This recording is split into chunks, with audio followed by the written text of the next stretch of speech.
19. detsember ja mina olen hommikust saadik olnud siis juba koolituse lainel. Hetkel hakkab siis meil käima siin grupitöö, kõik pingsalt toimetavad, sest nad peavad laivi minema 15 minutiks ja see ei ole lihtne ülesanne, kohe kindlasti mitte mõelda välja endale sisu, mida 15 minutit teha. Aga ma usun neisse, we got this.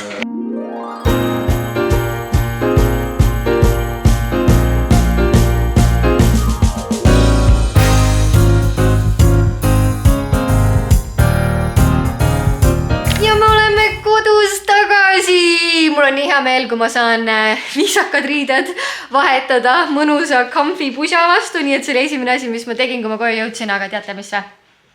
Kui ma koju sõitsin, siis hakkas lund sadama. Okei, ma tean, et te kõik teate, et lund sadas, eriti need, kes te Tallinnas elate, aga nagu reaalselt hakkas neid väikseid valgeid rahetükikesi tulema ja mulle sellest piisab. Ma läks natukenegi valgemaks ja kuna meil on 23. shoot, siis ma vaatasin ka ilma ennustust ja hetkel lubab, et see nädal on full on külm ja 23. hakkab lund sadama.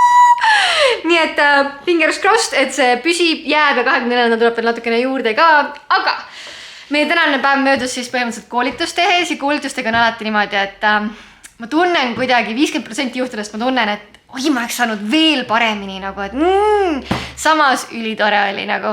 Seltskond oli väga äge, kõik olid altid õppima, et sükestel koolitustel on alati hit and miss, et teoorias on kõik nõus õppima, aga kas ka praktikas, nii et workshop on see osa, kus sa saad päriselt teada, kas inimesed tahavad areneda või mitte ja seekord kogu punt oli valmis nagu katsetama, õppima, proovima ja reaalselt pingutama, nii et üliäge oli sükesele kontingendile nii-öelda koolitust anda, aga ma avastasin midagi väga põnevat. Kui ma koolitust annan, siis ma tammun nii palju edasi-tagasi, et ma sain reaalselt 14 000 sammu täis.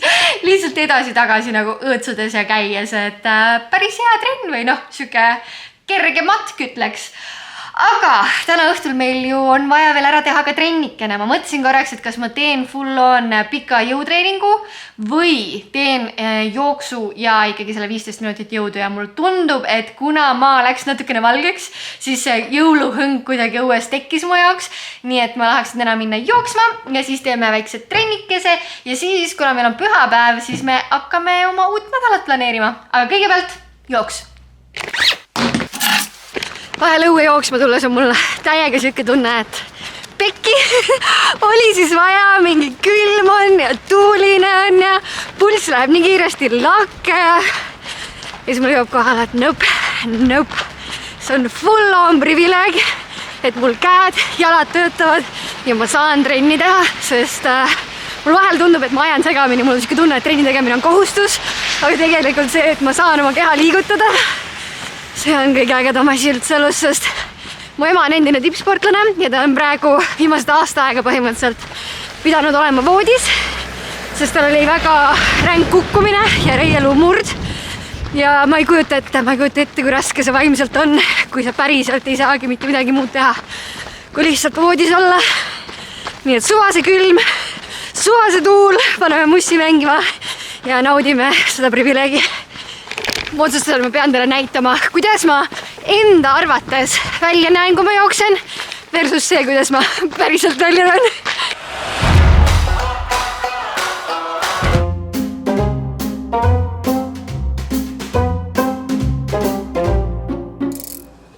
Holy shit. Kui ilus! Mul on nii kahju, et läbi kaamera silma ei näe seda, aga full on täiskuu. Mul on millegipärast süke tunne, et reaalselt kuufaasid mõjutavad minu energiataset ja minu tuju.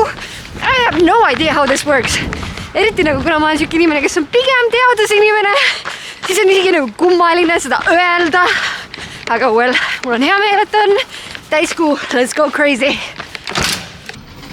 Tšau!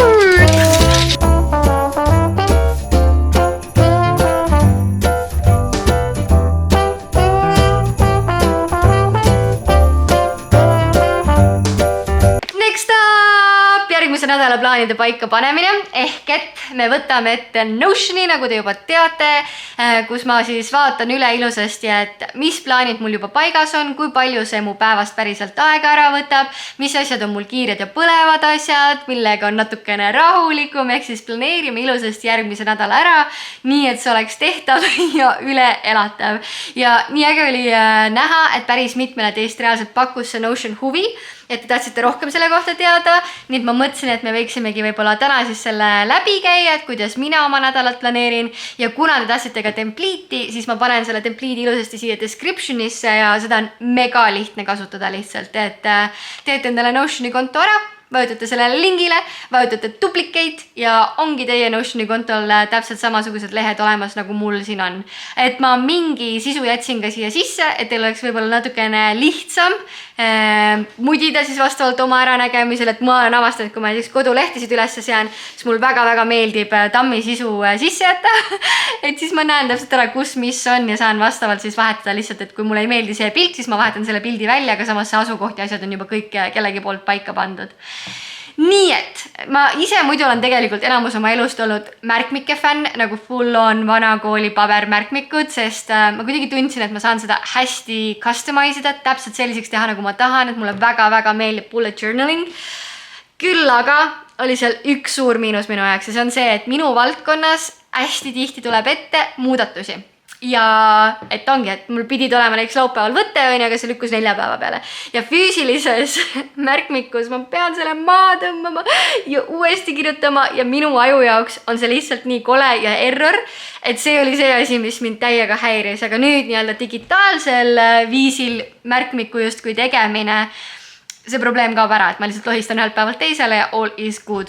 Ja mulle meeletult tegelikult meeldib ka see, et siin on sorteeritavad ja filtreeritavad andmebaasid, et ma saangi võtta ette, et näiteks kõige kiiremad asjad, mis on vaja teha, ma saangi panna niimoodi, et andmebaasis on kõik info olemas, mis mul checklistis on olnud, aga ta näitab ainult neid asju, mis on mul veel tegemata. Ehk et minu jaoks nagu mega hea tööriist ja ma arvan, et need, kes armastavad planeerimist, neile kõigile väga see platvorm meeldib. Aga selle jaoks, et oleks võimalikult lihtne jälgida, mis me teeme, siis ma hüppan ümber screen recordi peale ja räägin natukene peale. Tere tulemast minu põhilehele, milleks on siis homepage, väga loovalt nimetatud, ma tean, aga see on siis see koht, kus ma Notionis olles kõige rohkem aega veedan, sellepärast et siin on kogu mu kalender, kogu mu indeks, et teistele lehtedele jõuda ja kogu mu nädalaplaan põhimõtteliselt ilusasti kirja pandud, pluss master to-do list, ehk siis kõik asjad, mis mul kuskilt jooksevad sisse ja mul on vaja lihtsalt kirja panna, et ma veel ei tea päris täpselt, mis kuupäeval ma jõuan neid teha ja nii edasi, aga mul on vaja teada, et nad on tulemas, siis see on see koht, kuhu ma siia tabelisse kõik need sisestan. Nüüd, kui sa hakkad Notionit kasutama, siis paar lihtsat viisi, kuidas seda rohkem omanäoliseks teha, on kindlasti see, et sa kõigepealt vahetad ära kaanepildi ehk change cover, siuke ilus, lihtne nupukene on siin olemas ja paned siis täpselt selle visuaali, mis sulle endale tundub kõige sümpaatsem, et mina olen läinud väga beežidesse toonidesse, et mulle siuke pehme stiil väga sobib, kuna see rahustab mind alati, kui ma vaatan selle suunas. Nüüd, kui sa näed mõnda pilti, mida sa tahaksid välja vahetada, siis see on hästi lihtne. Lähed selle peale, siin on 3 täppi, vajutad ja valid replace ja paned täpselt selle visuaali, mida sina tahad. Nüüd, kui me räägime nii-öelda to-do listi tegemisest, siis see on ka ääretult lihtne. Võtad lihtsalt esmaspäeva juures, vajutad seda plussmärgikest, valid siit drop-down menüüst to-do list ja sul tekkis kohe checkmark kastikene siia, sest et näiteks mina tean, et mul on esmaspäeval on ju sirk korda ideal shoot, siis vajutan enter. Ma tean, et mul on koosolekutest veel kindlasti spo korda jõul shoot, et need on 2 sükest pikemat asja, mis mul kalendris on ja mina armastan need alati esimeseks panna, sest ma näen siit juba ära, et tegelikult mingi circa 7 tundi mu päevast on lännu puhtalt nende 2 asja alla. Ja siis ma armastan siia vahele panna endale väikse joonekese, et vajutan pluss ja valin siukse asja nagu divider, et mul tekib siia väike joonek, et ma saan aru, et need on need asjad, mis on mul kalendris fikseeritud ajaliselt. Ja siit edasi täpselt samamoodi vajutan pluss, vajutan to-do list ja panen mingid pisiasjad, mis mul on kindlasti vaja ära teha. Et ma tean näiteks, et mul on Ruti Belli kopi vaja teha, mul on vaja Adidase Reels teha ja kui mul on niisugused pisiasjad kirja pandud, mis mul on vaja ära teha, siis ma armastan panna taas divideri ja siia lõppu panna mingid pisiasjad, mis ma tean, et mul peaks to-do listis olema, stiilis osta pesupulbrit, vaheta lili toit, ta on praegu teise toidu peal, ehk siis niisugused pisi-pudi-padi asjad. Ja nii lihtne see ongi, et tahad midagi ära kustutada, vajutad lihtsalt ja lännuda ongi. Nüüd, kui me vaatame seda master to-do listi, siis siin on täpselt samamoodi ülilihtsasti üles ehitatud, et ülesanne ütleme, et mul ongi vaja Vlogmas üles laadida, ilmselgelt panen selle tähtsusastmeks kiire, et sa võid määrata, et ongi, et ei ole nii kiire, panen endale kuupäeva, kindlasti on mul seda vaja siis siin esmaspäeval teha, on ju, ja nüüd, kui ta mul mingi hetk on tehtud, siis ma saan märkida lihtsalt check ja ta kadus mul siit master to-do listist ära, sellepärast, et minul on pandud niimoodi, et ta näitaks mulle ainult neid asju, mis on mul veel tegemata, et kui ma nüüd näiteks selle filtri siit võtan ja ära kustutan, siis tuleb upsti, ilusasti tagasi ja kõik muud asjad ka, mis mul siin to-do listis vahepeal olnud on. Nüüd, lisaks sellele nädalaplaanile või kodulehele on mul paar lehte veel, mida ma armastan kasutada. Et mul on harjumuste leht tehtud valmis, kus ma siis märgin ära, mis on minu jaoks praegu olulised asjad, et siia võid neid tulpasid juurde panna, on ju. Minu jaoks on oluline hetkel praegu kaardistada ära, et kas ma toitun tervislikult, mida see tähendab on siis see, et ma jään näost mingit krõpsu ja kommi sisse, on ju. Nii et kui ma seda ei tee, siis ma panen linnukese, ma olin tubli, siia ma panen ka kuupäevad, mis hetkest ma jälgima hakkan, et ütleme, et 20., 21., 23. ja nii edasi, kuna ma olen see inimene, kellele väga striigid meeldivad, siis ma armastan seda, et kui ma saan siit järjest mingi 30 striiki endale. Ja ma märgingi lihtsalt, et kui ma olen mingil päeval ilusasti hakkama saanud, näiteks rahatulp on mul see, et kui ma suudan eelarvest kinni pidada, et siis ma panen siin pum, seda juhtub haruharva. Samas, kui ma trennis on tehtud, siis märgin siin ilusasti ära ja aeg-ajalt ma lisan ka kommentaare näiteks. Kui mul ongi see, et mul läheb eelarve üle, ma tahan midagi täiendavat siia kommenteerida sellega seoses, siis ma võin seda teha. Mina kasutan seda kommentaari välja eeskätt selle jaoks, et ära kaardistada seda, et mis trenni ma parasjagu tegin. Ehk siis täna me tegime 20 minutit jooksu pluss 15 minutit jõudu. Et see on mul siis ilusasti kirja pandud ja tegelikult täna oli meil ju 19. Nii et see on meil siis harjumuste lehekülg. Siia võid täpselt nii, nagu ma ütlesin, vahetada, tahad nime vahetada, tahad raha asemel jälgida mingit lugemist, et sa tahad endale uut harjumust, tahad lugeda või mediteerimist, mis iganes on ju, siis vahetad siin lihtsalt tulbas pealkirjad ära. Nii lihtsalt see nüüd käiski. Lisaks sellele on mul eraldi olemas siis eelarvetabel. Eelarvetabeli puhul olen ma siis jaotanud niimoodi, et iga kuu on väikse toggle listi taga, et oleks natukene lihtsamini hoomatav kogu see asi, sest minu jaoks oli suur Excel nagu way liiga suur. Nii et ma panin siia praegu templiiti jaanuar, veebruar, märts ja kui sa tahad siia mõnda kuud juurde panna, siis täpselt samamoodi vajutad lihtsalt pluss, vajutad toggle list, paned siia aprill ja ongi olemas. Nüüd selle jaoks, et seda sisu ka endale saada, näiteks jaanuari tabelit on ju, vajutad endale mummude peale, paned duplicate, sul tekib see eelarvetabel siia alla teist korda, võtad mummudest kinni ja lohistad selle ilusasti aprilli alla ja ongi olemas. Nüüd eelarvetabelit täites vajutad lihtsalt new, paned siia mingisuguse sissetuleku või kululiigi, ütleme, et näiteks bensiin, ostsin täna bensu, see ei ole mul kohe kindlasti sissetulek, see on ainult väljaminek, panen, et mul läks 77 eurot, valin kategooria, mille alla ma selle panen, siin on mul näiteks palk, kodu, toit, ühegi nende alla ta ei lähe, nii et paneme siia juurde transport.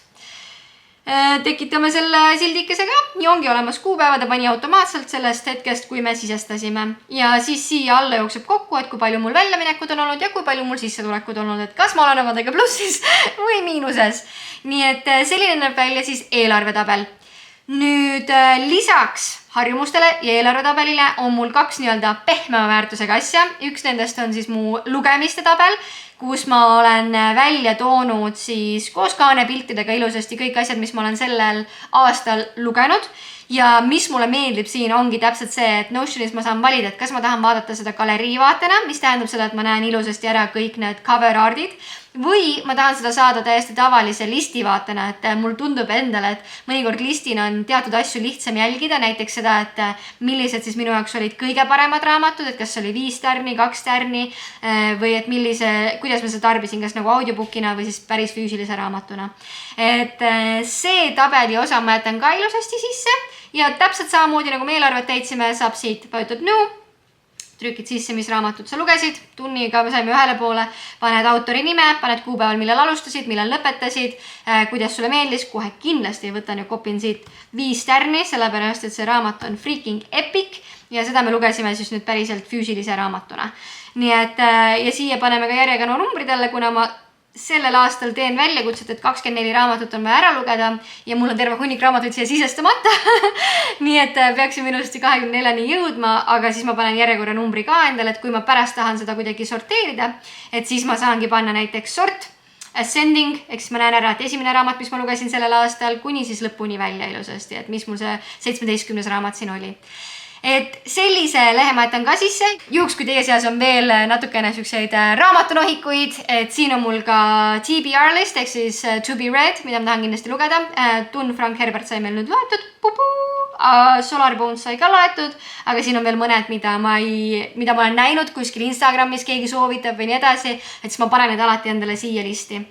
Ja siis üks pehme väärtusega lehekülg on meil veel siin ja see on siis journal, et kus igapäevaselt siis või kuidas iganes sul see ajavahemik on, millal sul meeldib asju kirja panna, natukene mõtteid panna, et mina olen jaganud selle siis 3 osasse ja ma armastan üldnätes kasutada natukene tekstilist osa ja natukene visuaali, nii et ma jätsin siia 3 sükest täite kohta ette, et võib-olla natukene inspiratsiooniks ja siis saab siit ise jätkata, et mina paneksingi näiteks, et täna on 19. detsember, et jah, võib-olla on isegi ilusam 19. detsember. Yes, nii on väga ilus. Vot, et selline on siis nagu journali lahendus mul ja rohkem lehti mul hetkel ei ole. Ma tahaks ise ehitada valmis oma vision boardi, et ma olen selle ilusasti juba cover arti ära pannud, aga nagu te näete, siis sisu osa on täiesti tühi, et ma ei ole veel selleni jõudnud kindlasti enne järgnevat aastat. Ma tahan selle ära teha ja ma päris hästi veel ei tea, kuidas ma seda lahendan. Kas full on piltidega ainult või well. I guess we'll see. Kui te tahate minuga koos vision boardi teha, siis andke kommentaarides märku ja sest mulle täiega meeldis, ma vaatasin Karin Larven tegi oma vision boardi jagas kõigiga ja nii tore oli nagu kaasa vaadata, et mis on tema unistused ja kuhu tema tahab jõuda. Nii et kui te tahate minuga seda koos teha, siis let me know ja teeme. Nii palju siis Notioni kohta, kui sul on küsimusi, slide into my DMs või küsisin samal seal kommentaarides, vastan hea meelega, nii palju kui ma vähegi tean selle platvormi kohta, et mina igapäevaselt armastan seda kasutada, nii et võib-olla on see midagi, mis meeldiks ka teile. Ja on aeg tänane päev kokku pakkida, sest kell on way liiga palju ja meid ootab ees mega äge nädal, nii et let's get some sleep in. Ma pean ausalt ütlema, ma äärepealt oleksin tänase päeva full on skippinud Vlogmassist lihtsalt sellepärast, et kui ma teen täispikka koolituspäeva, siis mu aju on täiesti pudru ja kapsad selle lõpuks, sellepärast et ma olen nii intensiivselt töös kogu koolituse aja, vastan kõigile küsimustele, hoolitsen selle eest, et ma püsiksin ajagraafikus, et kõik vajalik info saaks edastatud, et kõik erinevad tasemed saaksid aru, millest ma räägin ja nii edasi, mis tähendab, et kui ma koolituse ära lõpetan, siis mu aju läheb full on säästurežiimile ja ma ei tundnud, et mul oleks väga seda powerit, et vlogida, lisaks siis sellele, et arvestades, et ma terve päev seal koolitusel olin ja sealt ju ma väga palju filmida ei saa, sest ma koolitan terve aja. Aga siis ütlesin Meljule, et ma vist skipin tänase päeva, ta oli nagu ei, sa ei skipi, lihtsalt näita seda osa oma päevast, mida sa jõuad, viitsid, tahad ja saad, nii et siin ta siis oli, sellisel kujul nagu ta oli. Ja egas midagi, näeme juba homme uuesti. Tšau!